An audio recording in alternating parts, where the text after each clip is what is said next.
નમસ્કાર, હું છું રાઠોડ આશુતોષ. હવે અરવલ્લી જિલ્લામાં ડિજિટલ ભ્રષ્ટાચાર ચાલુ થયો છે. કિકબેક કરપ્શન કહી શકાય. હવે આ રિક્ષા એસડીએમ જિલ્લા પંચાયત દ્વારા ખરીદી કરી છે અને આ મૂળ રિક્ષાની પ્રાઇસ છે 1 લાખ રૂપિયા અને બિલો મૂકવામાં આવ્યા છે. જેમ પોર્ટલ દ્વારા જે ખરીદી કરવામાં આવી છે તેની કિંમત છે 2,57,000 ઉપર.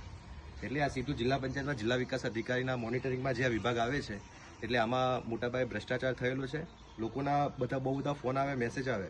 આ રિક્ષા એક તો ચલાવતા પલટી ખાઈ જાય છે, બીજું કે બે બેટરીઓ આપેલી હોય છતાં ચાર્જિંગ થતી નથી, અમુક કિલોમીટર જ ચાલે છે અને હજુ બીજી રિક્ષાઓ પણ આ રીતે ફાળવવાની છે. અગાઉ ફાળવી દીધી છે અને એમાં પણ એવું કર્યું છે કે જ્યાં જરૂરિયાત છે ત્યાં ફાળવી નથી, મન ફાવે એમ ફાળવી દીધી છે.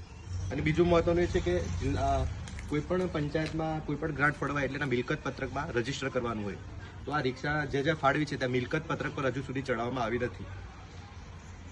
અને આવી જ રીતે જિલ્લા પંચાયત આરોગ્યમાં વજન કાંટામાં પણ કૌભાંડ થયેલું છે કે જે વજન કાંટાની બજાર પ્રાઇસ 1700 થી 1900 રૂપિયા છે, એમાં 3500 થી 4,000 રૂપિયાના બિલો મૂકવામાં આવેલા છે.